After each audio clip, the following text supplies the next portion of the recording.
Even though it's not Memorial Day yet, I think it's good for us to just pause and take a moment to remember those people who did die in military service or to our country. I know that there's probably someone in the audience today who lost someone really close to them. And for you, this holiday is a personal holiday.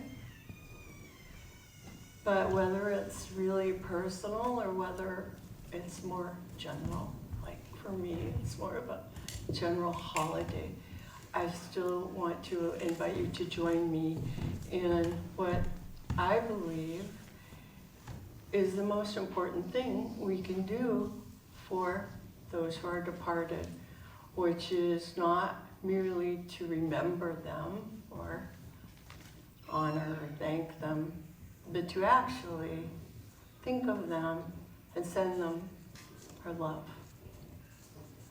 So, mindful of that, I'd like to offer today's spiritual mind treatment.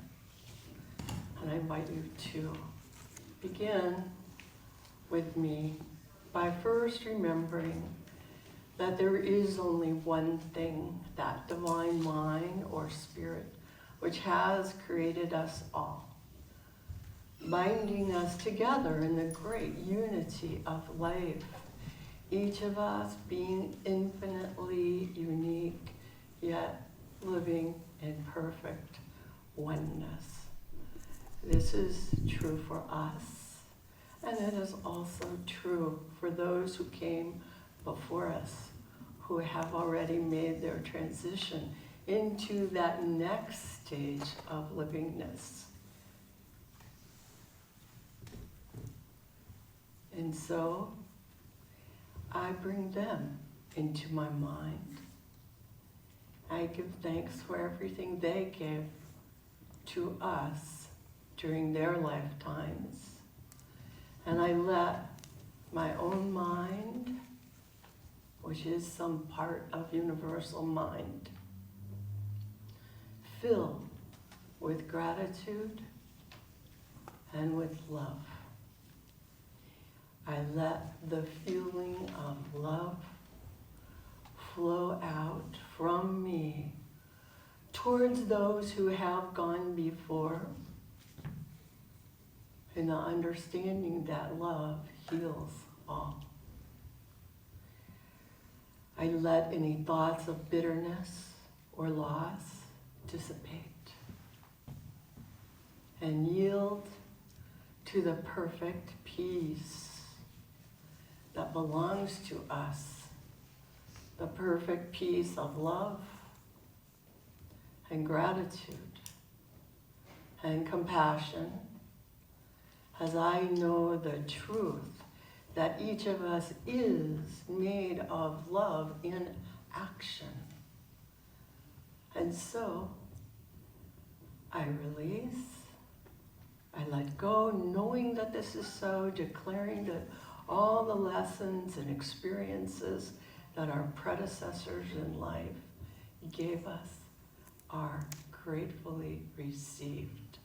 Now, I do know that life is eternal, that love is eternal, and I also know that Spirit responds to us without hesitation, wherever we are. And so I simply let go of this prayer, this treatment, knowing that all is well, that good is everywhere, infinite and eternal good unfolding right now. I give thanks for this truth, and I invite you to accept it along with me by saying together, and so it is.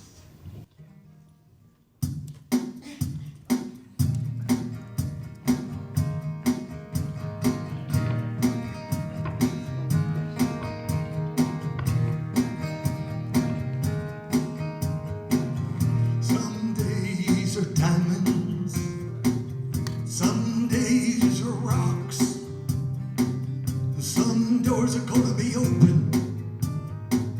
Some roads are blocked, and sundowns are golden. Then they fade away, but my love goes on forever.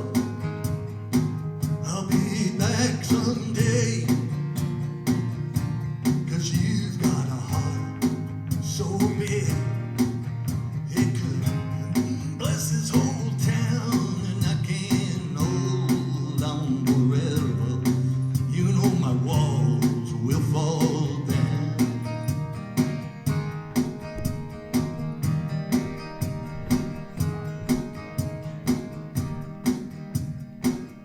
Let your walls fall down. Let your walls fall down.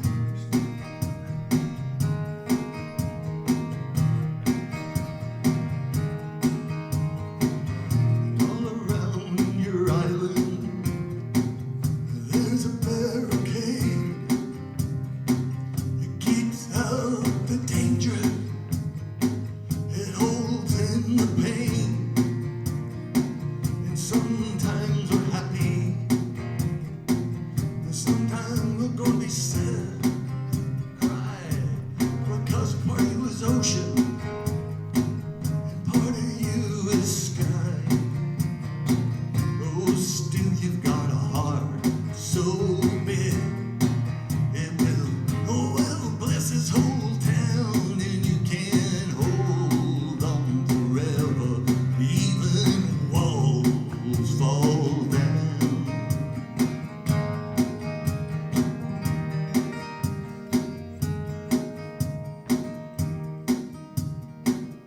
Let your walls fall down.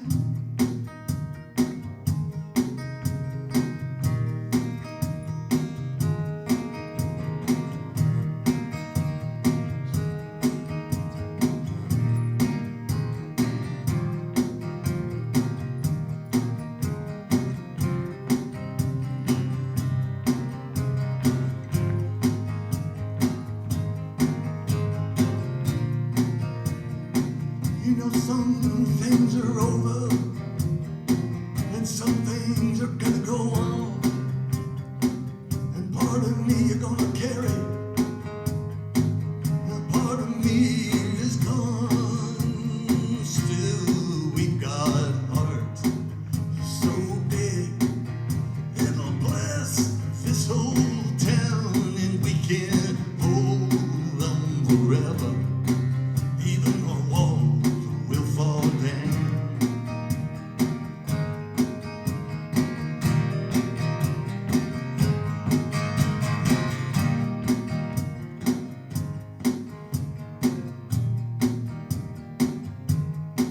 Let your walls fall down.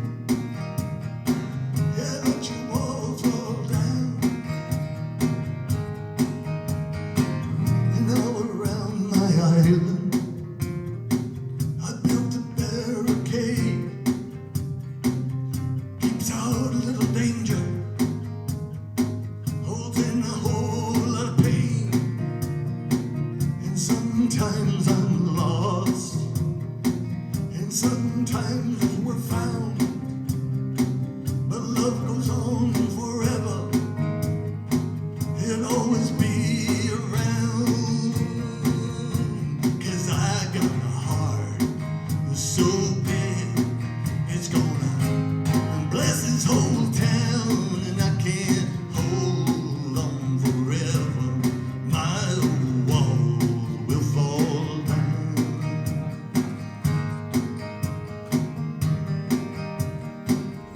Let your walls fall down.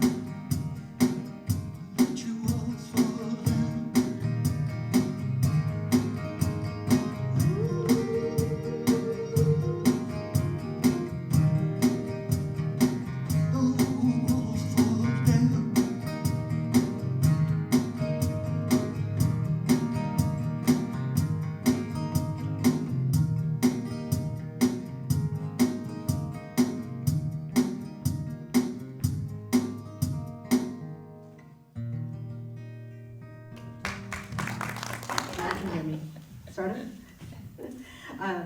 My name is Jan, and I get to be the presider today. Thank you so much for this.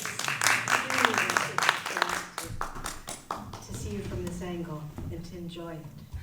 I'm very happy to welcome you to the Center for Spiritual Living, Carlsbad, where we understand that there's a power for good in the universe. It's greater than we are. We can use it. You're still here, so we get to hear more.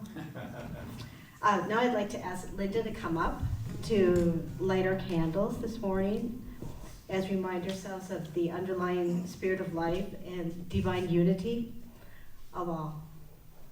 We light a candle for life.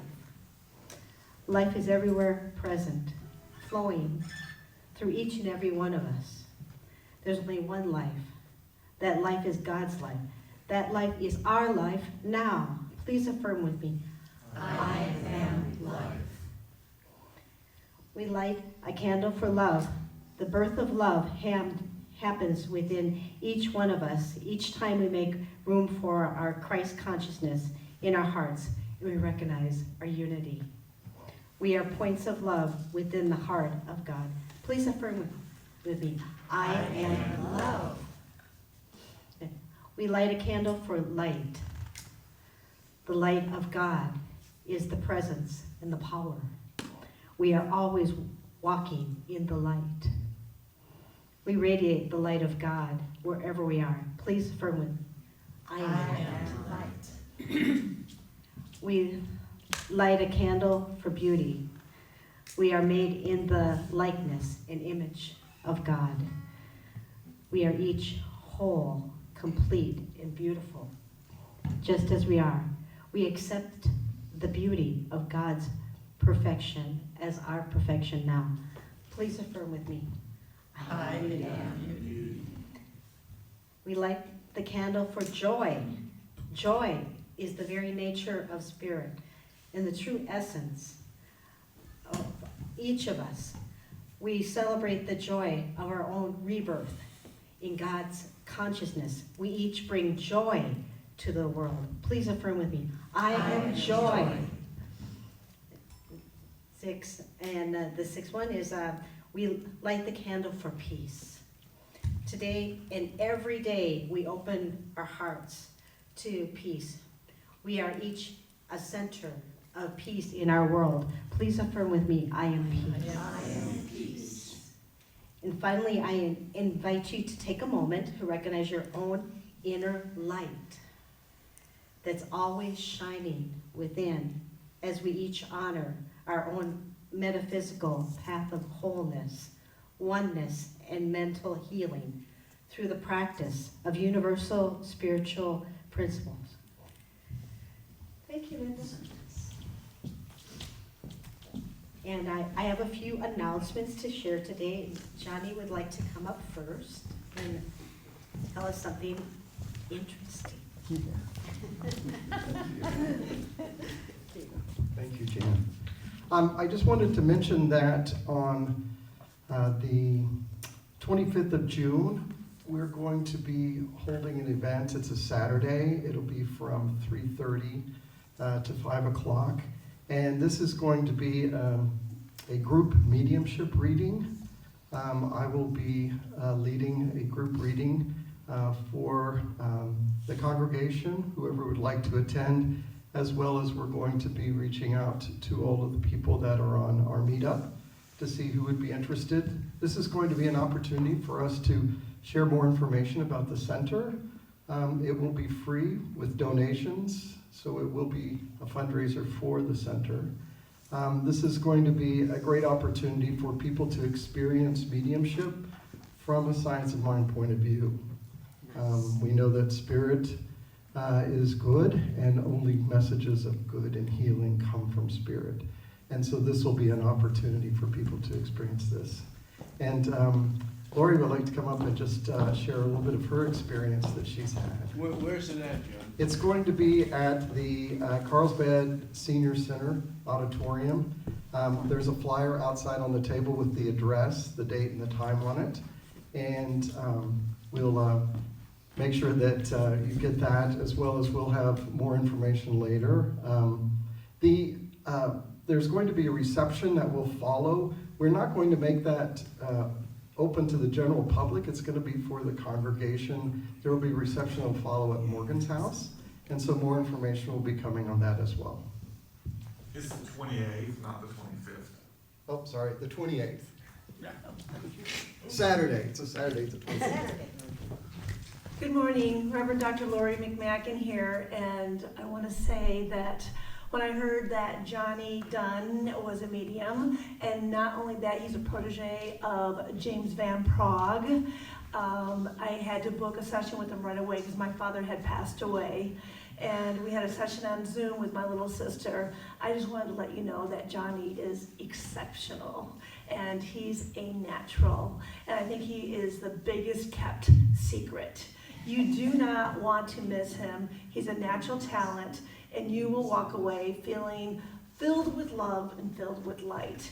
You know, my father had a sense of humor, and he confirmed his humor with many stories. And my sister, who was on the call, she had a healing, which was beautiful for her. So you don't want to miss this. It's beautiful. JohnnyBruce.com.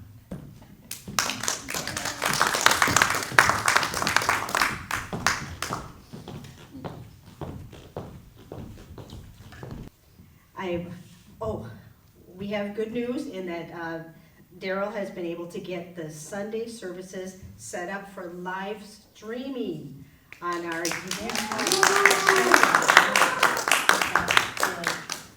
This is a big deal.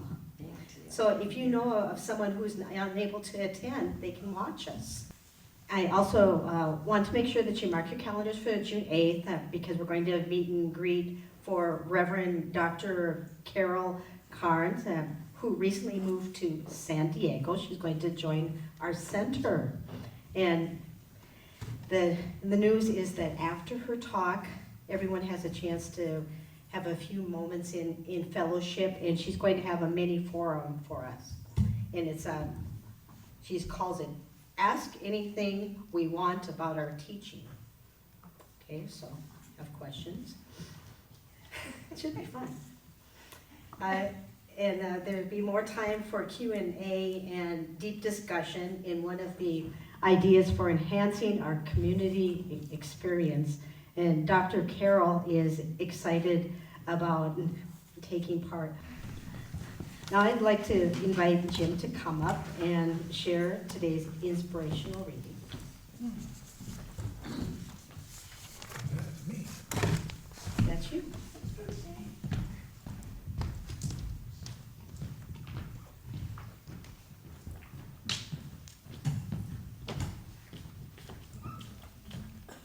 Thank you, Jen.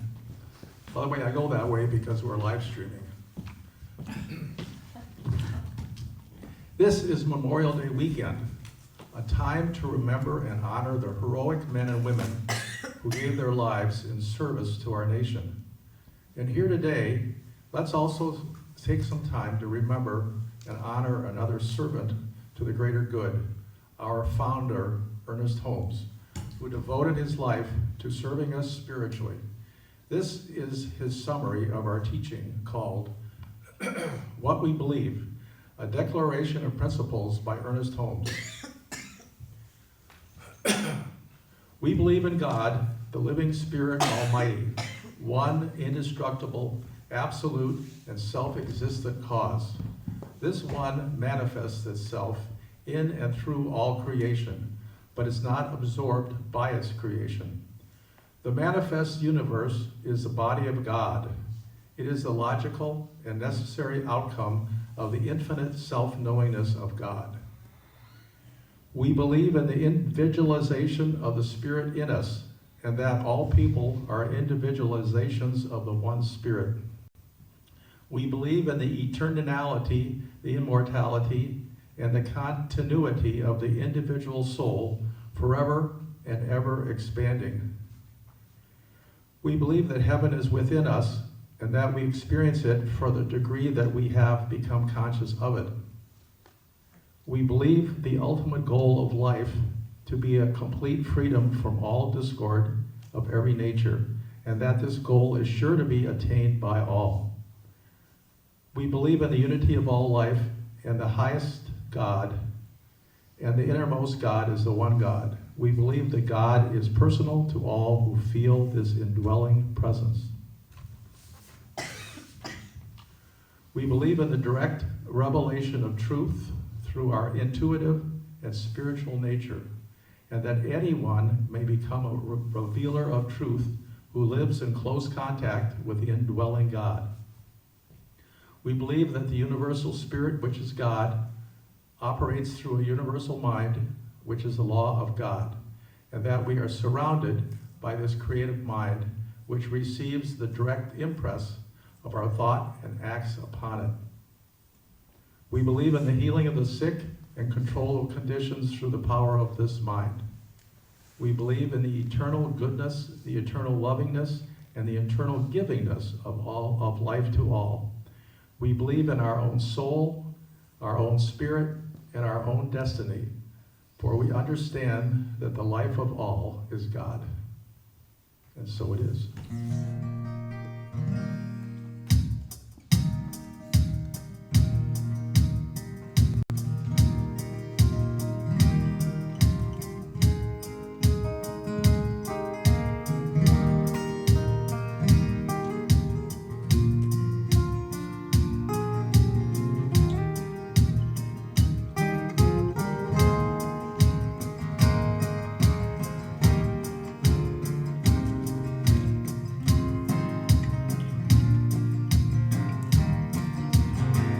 Well, all the lights and all the towns and all the wheels, oh, turning round, and all the stars, if you count them down, oh yeah, less than love, the one heart's found, the less. Okay, so in a way, I have a serious topic, but in another way, I'm just going to talk about what we always talk about every Sunday, everything we do. We always stand up here, whoever's the presider stands up here and begins, like Jan did, by saying, there is a power for good in the universe greater than we are, and we can use it.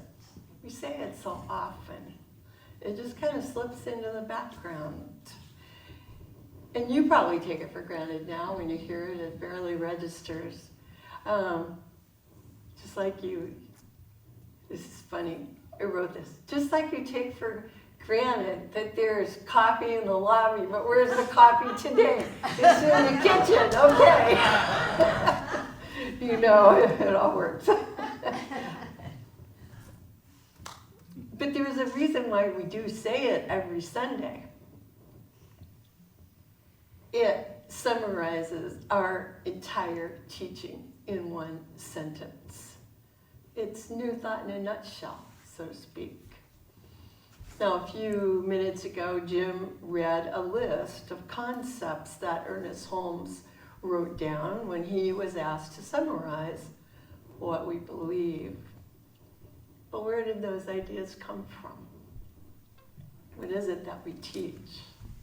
Well, Holmes wrote in the Science of Mind text that the study of science of mind is a study of first cause, spirit, mind, or that invisible essence, that ultimate stuff and intelligence from which everything comes, the power back of creation, the thing itself.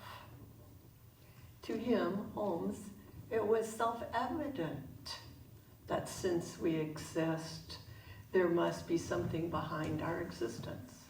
He didn't need any explanation. It was all self-evident. He just thought, he just accepted that since we exist, there must be something behind our existence, some kind of an explanation for our existence.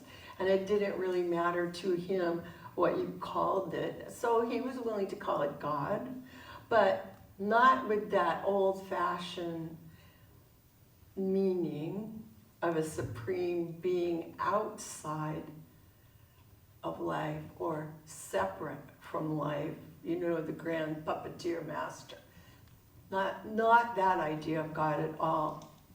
And so often he would refer to this divine spirit, God, as creative mind, or as the thing itself, or as the power for good.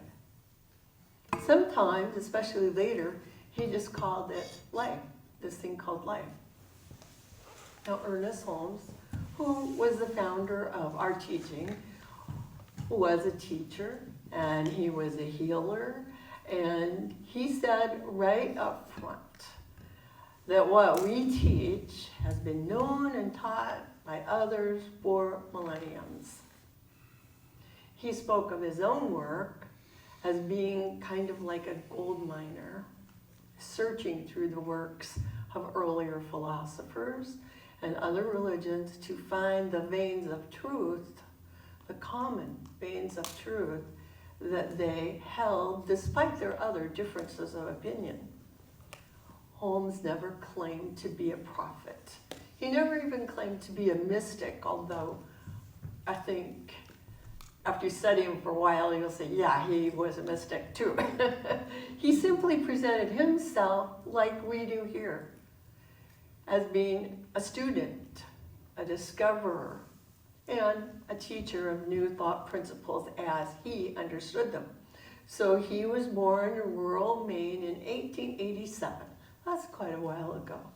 He lived in Boston, and then he moved to Venice, California, where he became a noted speaker on metaphysics. He wrote many books, beginning with Creative Mind in 1919. And later on, he wrote The Science of Mind. Now, he was greatly influenced by the American transcendentalist Emerson.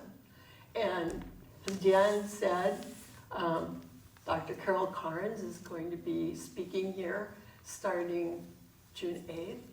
She wrote a book on Emerson as it pertains to New Thought. So we've ordered a few. So, you know, it really is tied in very closely with our teaching.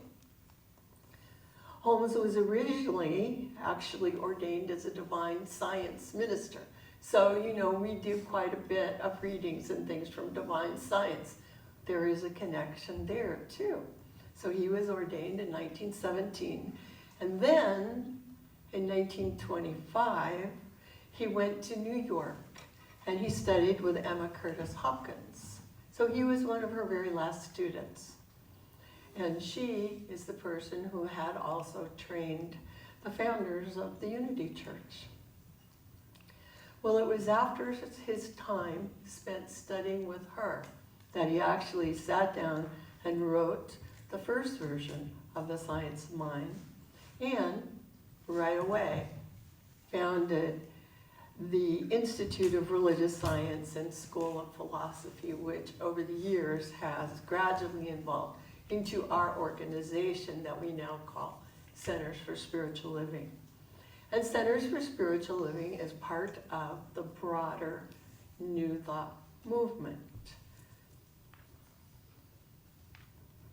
And that includes divine science, it includes unity, and it also includes a few other smaller organizations and independent New Thought centers.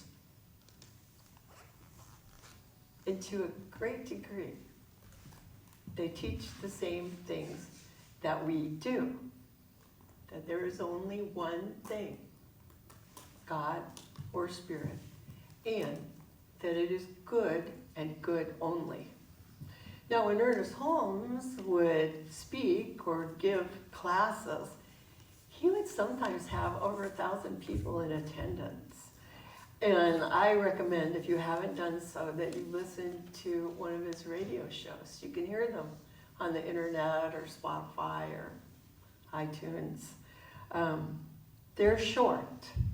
They're geared to a general audience, not necessarily people who've been studying New Thought for a while. But his personality comes through. And you can see that people must have responded to him because he just had a manner that was very cheerful, very clear, kind of an era of kindness. So, even though, as far as I know, Holmes never bragged about himself or his accomplishments, by the time he was writing The Science of Mind, it was easy for him to say, we accept this thing, the thing itself. We accept that it exists, and we believe in it. Well, that's fine for him, but what about you? Do you believe that there is something back of this experience of livingness that we are all having? You know, and I'm sure that probably you all do. But suppose you have some doubts.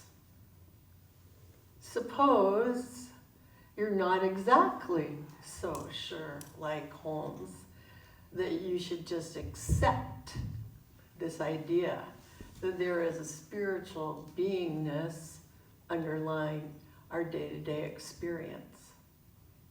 What if you have some reservations? And I know that over the years we have had people who have come to our center who have been raised atheists. They don't come with this idea that there's a God or creator. They come out of curiosity.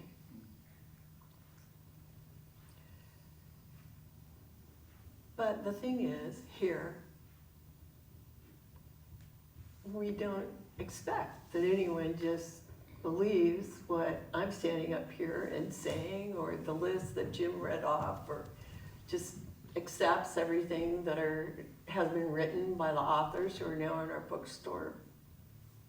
Because when we speak and use the term science of mind or religious science, it doesn't just mean, and it really doesn't mean at all, that we're looking into the sciences of physics or chemistry or biology to tell us what to believe.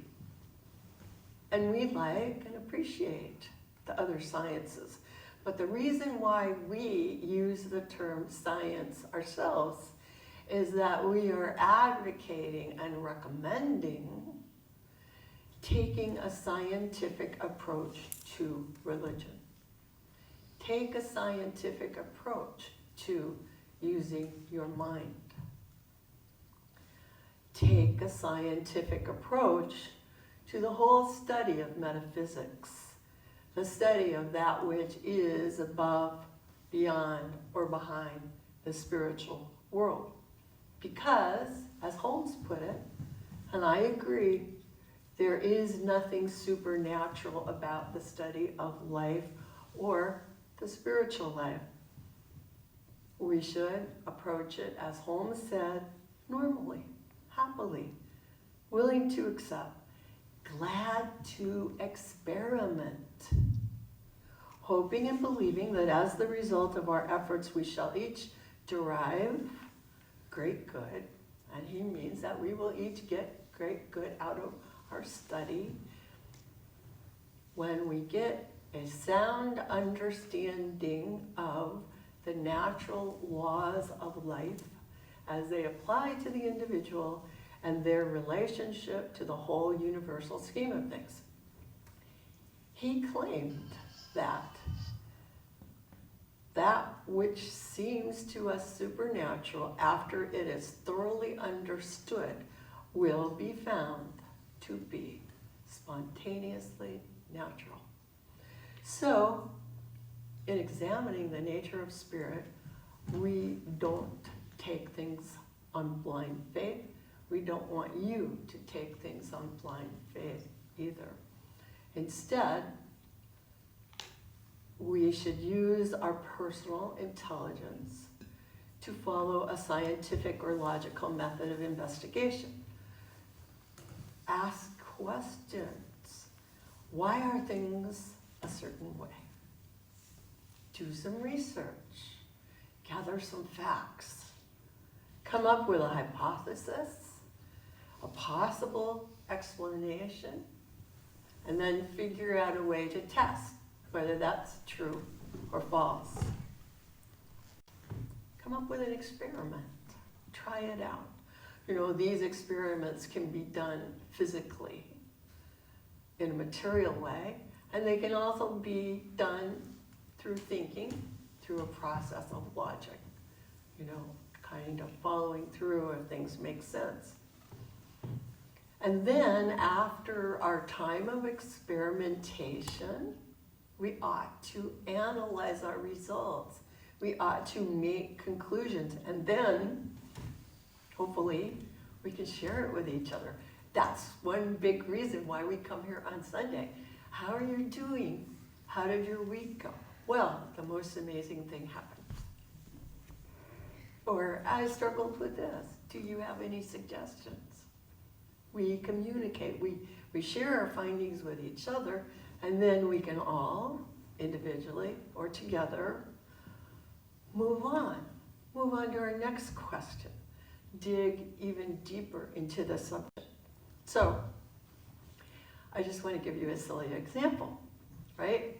If you wanted to ask the question, what happens to the world when I close my eyes? Test. Close your eyes. And see if you still are aware of the floor underneath you, or did everything disappear, right? It sounds silly, and of course, we're all advanced in years, and so it is kind of silly.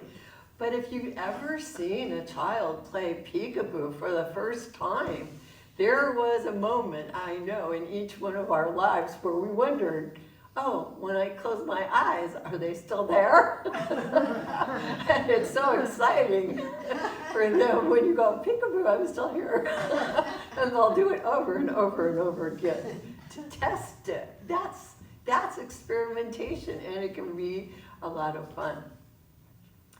So maybe for us, suppose you wanted to ask a harder question, like, does doing an affirmation actually affect anything? You know, we teach people do affirmations, positive thinking, blah, blah, blah. Does it really do anything? How could you set up a test? So one of the easiest ways, if you're driving a car, is next time you go into a busy parking lot, do an affirmation like, I know I easily find the perfect parking place right now. Try it. Don't just try it once. Try it 10 times. Do you find that parking place 1 out of 10 times? Do you find it 8 out of 10 times? Do you find it 10 out of 10 times? I mean, even if this seems silly, try it. Keep track of it. And then if it works sometimes, but not other times, what's the next question?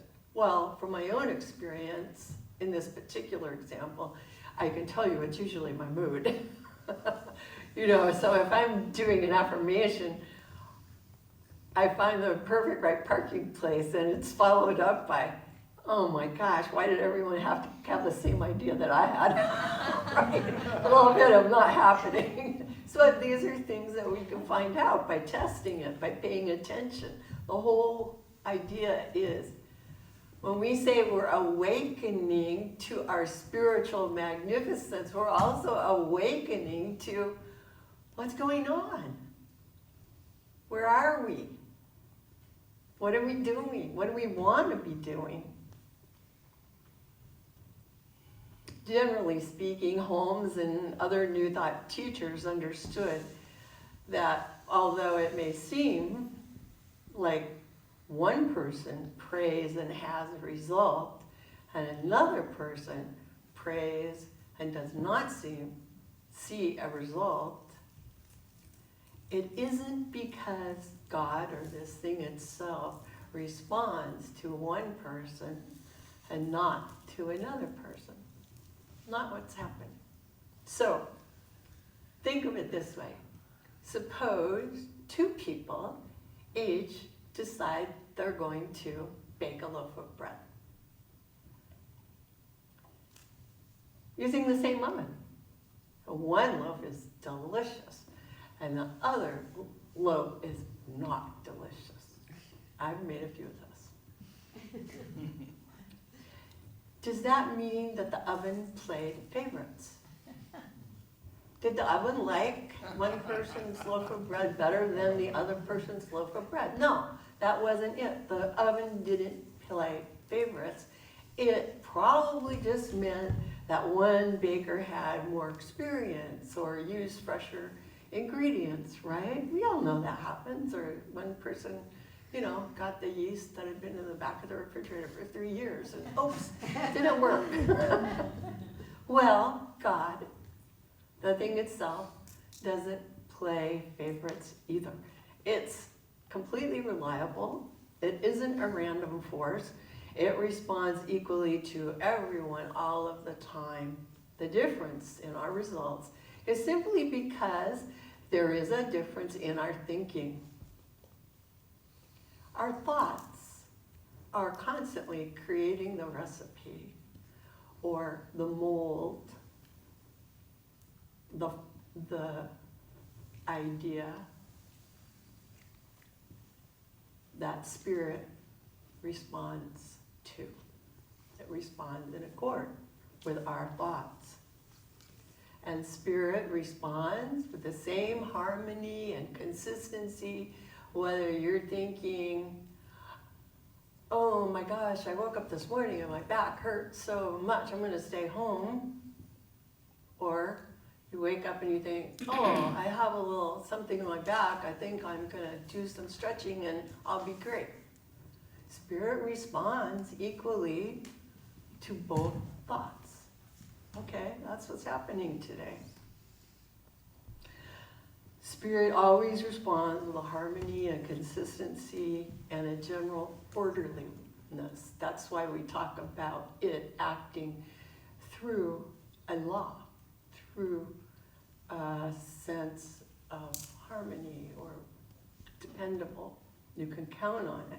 And that's why we also say that spirit only says yes. I mean, it's not really saying yes, but it's easy for us since we talk to each other and we say yes and no, that spirit is only operating in the affirmative. But we're the ones who are choosing. We choose, we accept. And of course, what we know, and I'm sure you know this already, is some of our thoughts are conscious, and then we also have this whole amazing bank of unconscious thoughts that are also in play, right? So, whether we're aware of it or not, Holmes explained that the answer to the question, why are some people healed through prayer while others are not, is that it simply depends on the belief and the willingness of the person making the prayer or doing the spiritual mind treatment. So this week, I'm just bringing it up to try to clarify that even though we may struggle with life, God is still good. And next week, I'm going to come back to this topic and talk a little bit about our role, how we can use this power for good more consciously and really see our lives begin to move down the path that we desire. So when I say that God is good,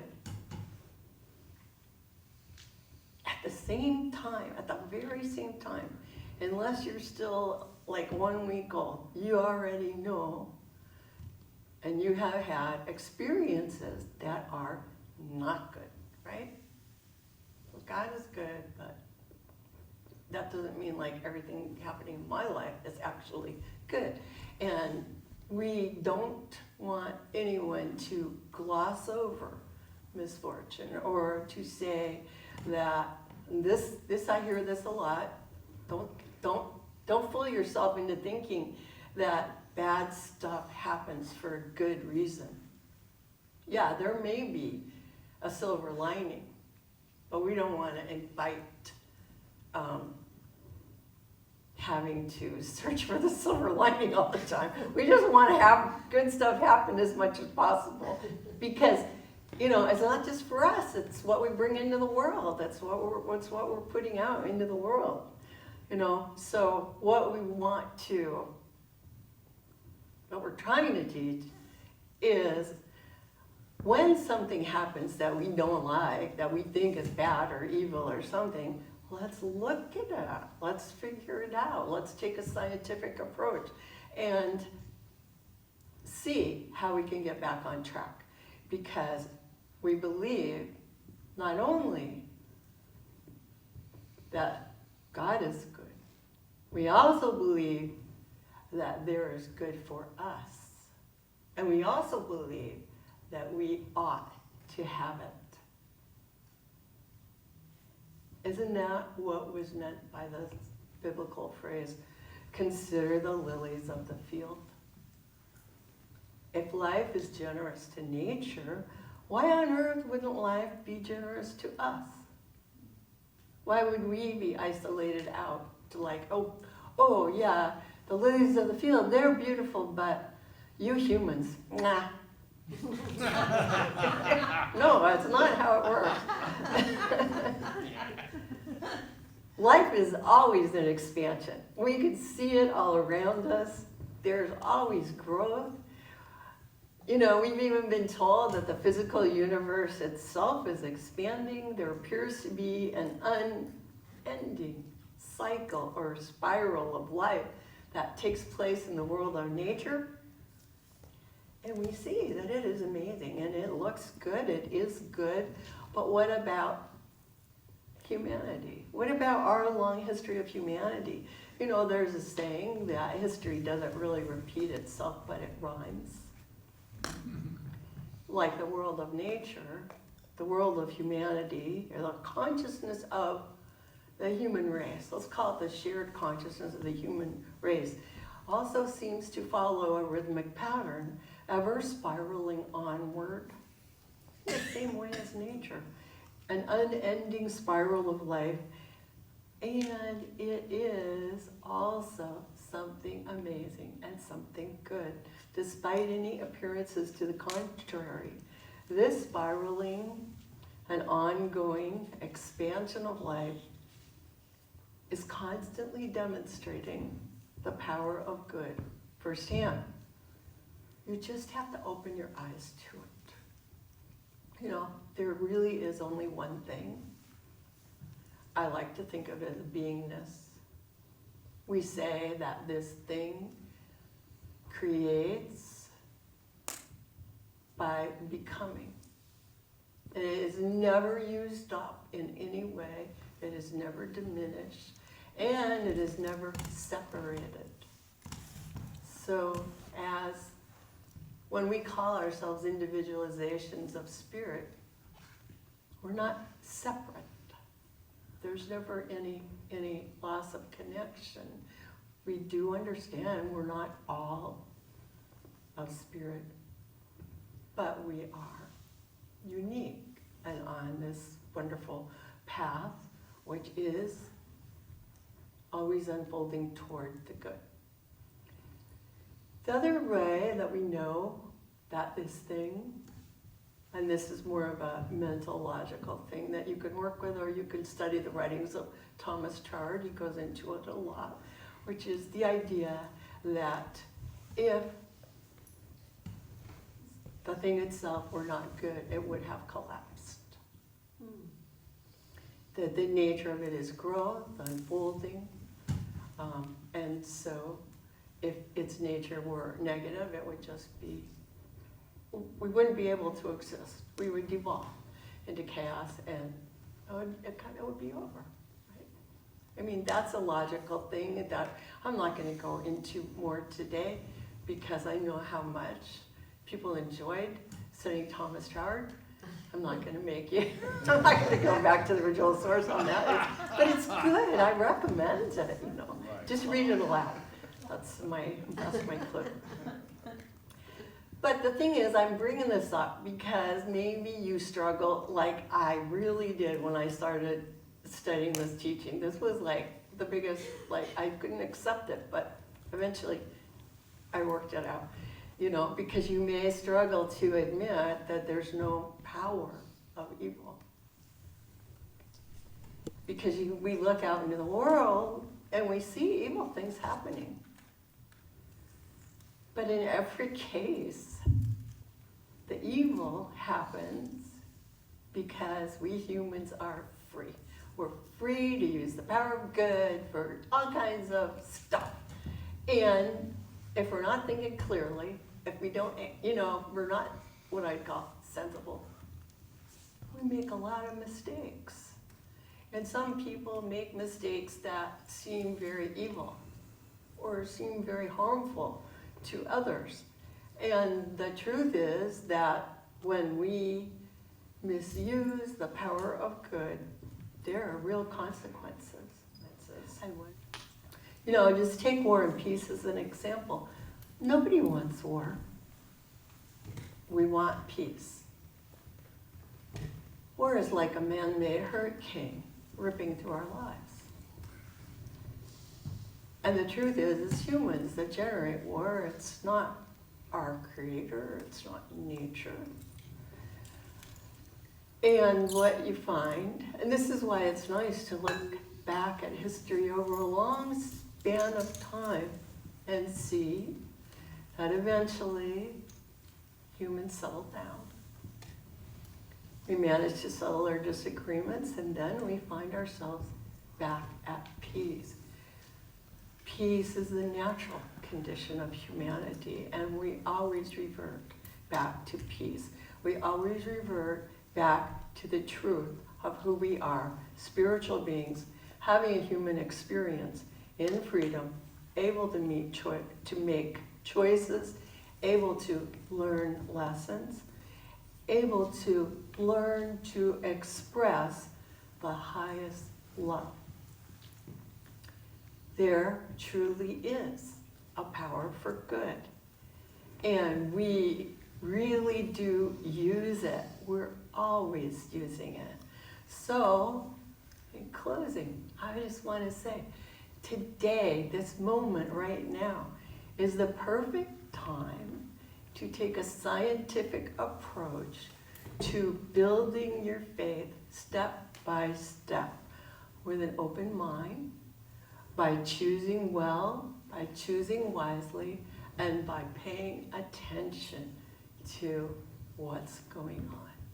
That is my explanation of why we say there is a power for good, and so it is. Thank you. So it is. I wrote this song a few years back, and it seemed relevant today, but it seemed relevant to your talk, Kate.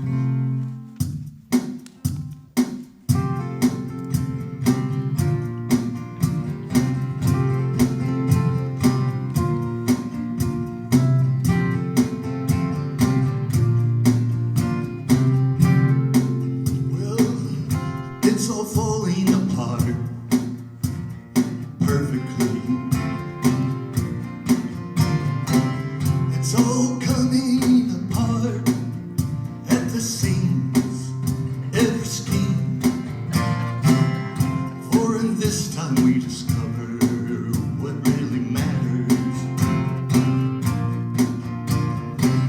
In this time of great loss, we can be washed clean. It's all falling apart. It's all falling apart. It's all falling apart. It's the awakening of the heart.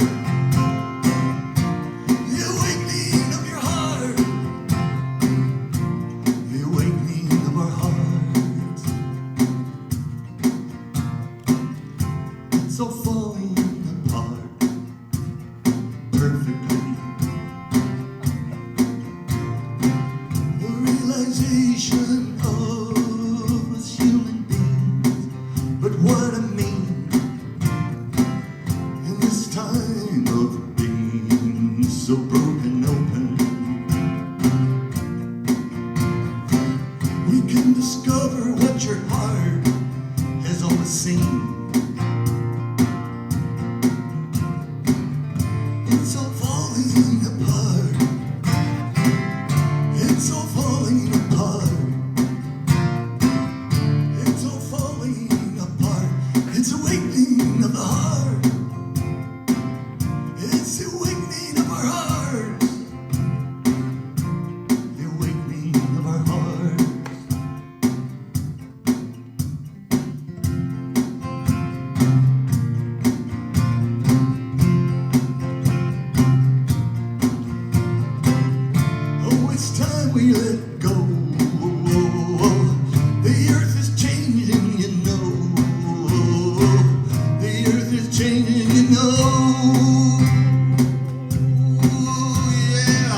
to an end. We gotta mend all the pain that we carry. So let every foe become your friend. It's all falling apart. It's all falling apart. It's all falling apart. It's the awakening of your heart. It's the awakening of our hearts. The awakening of our heart.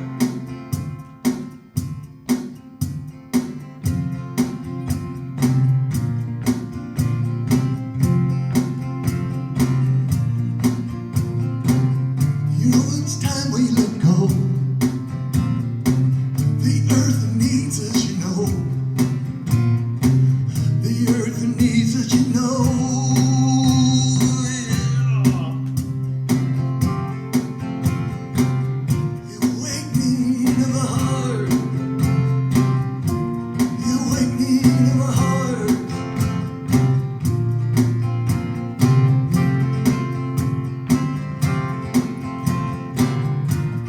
Awakening of the heart.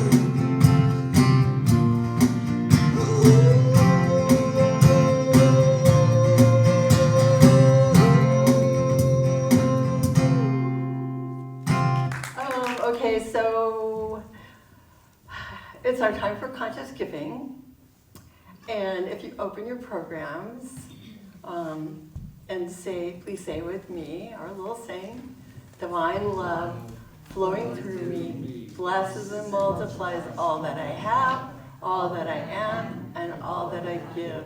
I know this is so, and so it is. I am so blessed. I am so blessed. I am so grateful for all Thank you, that. Reverend Kate. That was a wonderful talk. It's just great to go back to basics and see exactly where the science of the mind comes from and how we can use that power for good in our lives. So I just invite you to close your eyes and go within. In this space of gratitude, this space of love and light, I feel an expanded version of myself right here and right now. Just recognizing that one power, that one presence, that one essence of divine love that continues to flow in, through, and around our lives. I'm grateful that we take this message that Reverend Kate perfectly gave to us and the teachings of the religious science and how we can use this for the power of good. For there is a greater good in our lives, and we can consciously use it to create love and joy and abundance and all that our need, so that all of our needs are met. And so I know for each and every person here that you are divinely blessed as you walk into the world and you give your light, you give that divine joy, you give your wholeness to all people around you. And I'm grateful for this community as we come together as one to celebrate good, to celebrate God, to celebrate life. And so it is.